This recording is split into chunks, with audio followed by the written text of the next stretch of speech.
A very small man can cast a very large shadow. The content on this channel, including but not limited to videos, audio, commentary, graphics, and descriptions, is created for informational, educational, and/or entertainment purposes only. All opinions expressed are solely those of the individual creators and do not represent the views or positions of any other person, company, organization, or entity. Any references to persons or entities are based on publicly available information, personal opinion, or satire, and should not be interpreted as factual statements unless explicitly stated as such. Any resemblance to actual persons, living or dead, or actual events is purely coincidental unless clearly noted. Cosmographic software assumes all damages through their actions in relation to or incurred by any prosecution from any shared content on this channel. Life is precious. Enjoy every single second. You never know when.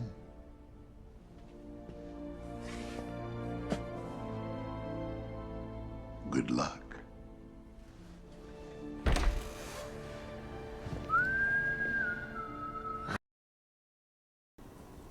want to talk about GoronCity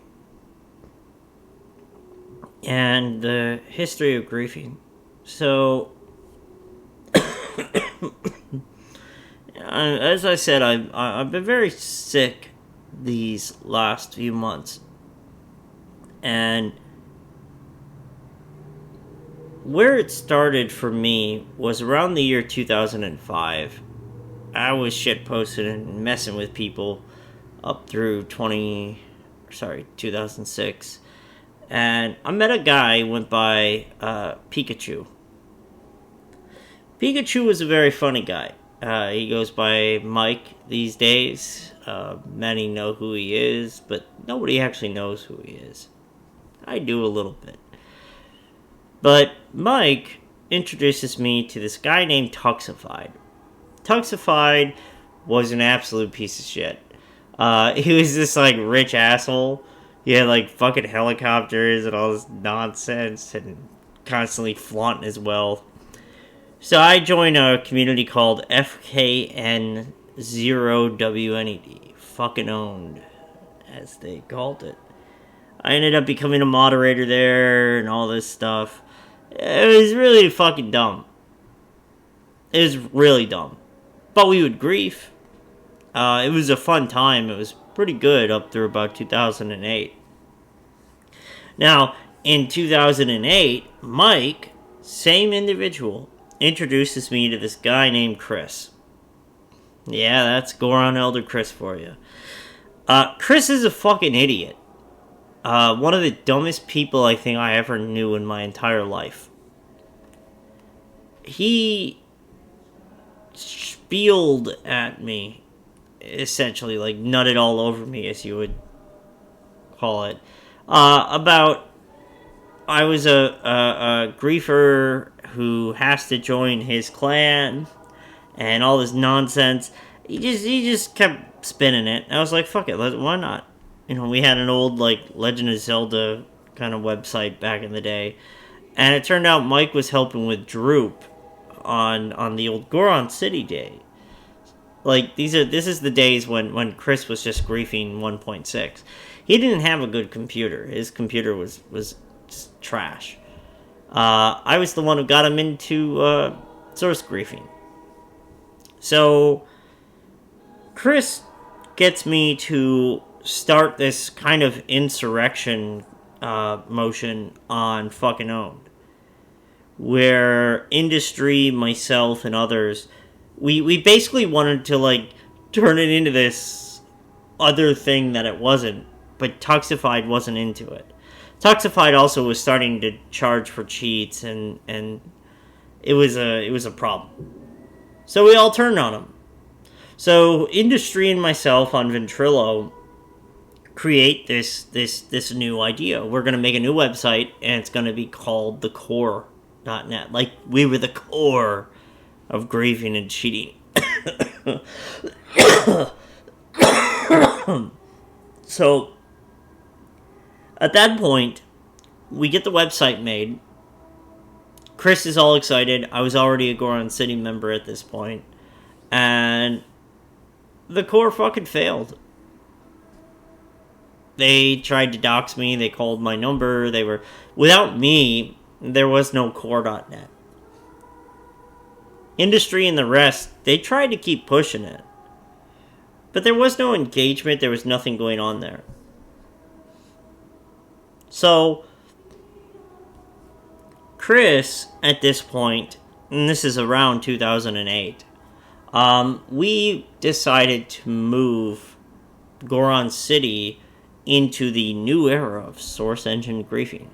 So we broke games like Chivalry, Zombie Panic Source, Half-Life 2 Deathmatch, Counter-Strike Source, of course, Day of Defeat Source. We would just run through these games.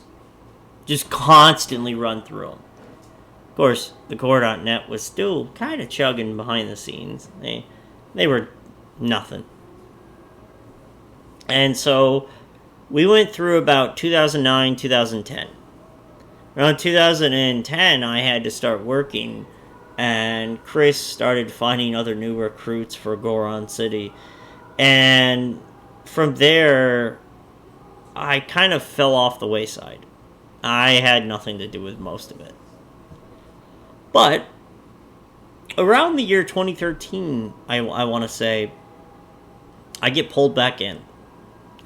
And when I got pulled back into this griefing circle, I met people, of course, by 2014 like Dad Cop and Sly. Very funny guys. They have the Rigatoni Family and all that now, that's good griefing. That's funny. But at the time of like 2014, we ran into this thing where we had this nonsense like the Docs Wars and the DDoS Wars. So on TeamSpeak, I think we had one Ventrilo server left over. Like, people would just grab each other's IPs and knock each other offline and think it was the funniest shit imaginable. There's nothing funny about that. That's like, oh, haha, his internet's offline. He came back on and was annoyed his internet was off. Like, that's such low-level griefing, and it's so stupid. Like, it's one of the dumbest things you could do. And I got dragged into that. Where Hada had a booter, I guess. I don't remember the company. And I had to use it because it was basically like a self-defense kind of thing at that point. So we're all just hitting each other offline by about 2014-ish.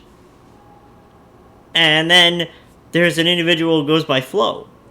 And a lot of people don't realize there's this YouTuber who goes by White Boy 7th Street. Flo would get obsessed with a lot of these like weird-ass streamers and YouTubers and shit. So I want to say this was around 2015. It might have been after, might have been before, might have been around 2016. Flo obsessed over this guy, White Boy 7th Street. Kept calling him certain terms and everything else. Racial slurs that obviously I can't say on this platform. He gets the guy swatted. We watched it happen. He calls the police, plays it for us on TeamSpeak, and the guy gets arrested, gets charged, has all this. And even to this day, nobody even knows where that came from. Well, it came from Flo. But he also was trolling this guy named Garrett Alexander Marcus, or Mark, or whatever the fucking name was, due to his intellectually disabled. And the worst part is, even later, he would literally sext the dude so that he would get off on camera and like go over voice, and like this was an intellectually disabled man that Flo was essentially digitally jerking off. This was what GoronCity became. This is what the griefing community became. This is why Dad Cop and Sly and the rest kind of like walked away. This is why Hats and MyGot hated our asses. Because the majority of the people who were essentially recruited by Chris, Goron Elder Zombie or whatever, Goron Elder Chris, they were the most messed up fucking crazy assholes taking advantage of people who are mentally disabled or doing insanely illegal things. This is why Mike walked away. Like, Mike did the gay rapper thing. I remember we were all hanging out. That was a really funny one. But then we all kind of were like, okay, the joke's done, it's over. No, Flo and others had to keep going after Gary Alexander Mark, or whatever his fucking name was. Hats pops in. Yeah, that's Cameron Williams. That's motherfucking dude who messed with Boogie. Pops in. And he tells us how stupid all of us are. And to be quite honest, I agree with him. So I leave. I've been DDoSed, attacked, you fucking name it, over and over again by these people. Now, it keeps going and going and going. And of course, GoronCity's dead now. But even during that time, Chris was, like, just before that, he tried to make this thing called RedArmy. And RedArmy's idea was, we're going to bring together all the griefers. Now, Chris was a idiot communist, because communism is for morons. He brings in all these griefers, and he thinks he's going to somehow unite them all. You know what happened? We had people like Fuzz who came in there and fucked it up for everybody. Fucking Hats. Dude, Hats shitposts on the forums, that shit was funny. Because Chris was a fucking idiot. So how did this all end? It all ended because Chris was a fucking idiot. There was no griefing large-scale community. There was no means to bring everybody together. There was nothing you could do here because everybody was just an asshole. And we were all here just to fuck with everybody else. And by the end of it, 2018, going all the way through from 2016, 2017, 2018, the whole fucking time, what was Chris doing? Chris was shooting up on camera. Chris was taking fucking illicit drugs and acting like a jackass, saying he was immortal and nothing could ever stop him. Well, you know what happened in 2018? His daughter found him dead. Daddy didn't wake up that day.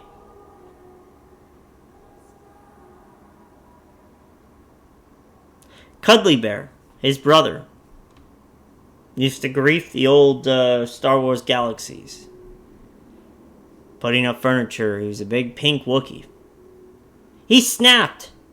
He went trans. His fucking brain broke because his brother was fucking dead. Well, Zombie, Christopher Nicholson, was a fucking asshole. And I hope more people in the future, if they look back on the history of griefing, understand that. All of this was insanity. All of it was stupid. There was no point. And Chris ultimately was a fucking moron. And you know what I got to do? I got to go to that graveyard before they put up the headstone, sadly. But I went there. And Chris had told me, if you outlive me, which you won't, this was his words, which you won't, you could take a piss on my grave. Do you know what I did when I was there in Waterford, Michigan? I pissed on his grave. Congratulations, Chris. From Hunterbrute and the rest, I outlived you. GoronCity became mine like you said it would. And you're a bitch. Sadly, you'll never get this message, because I'll be dead soon too. As for everybody else in GoronCity is long dead. It has always been dead. Christopher Nicholson was a fucking moron. And it's never coming back.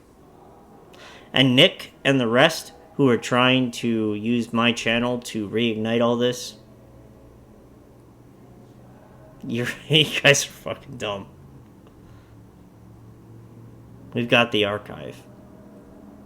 That's the best we're gonna get, is the archive. Oh, and at the end of this, remember two things. Hatakons, you're a faggot. That's the word that I have to use that you told me to use, which is against YouTube terms of service. And Crossbow Graphics Software can go fuck themselves. Power resides where men believe it resides.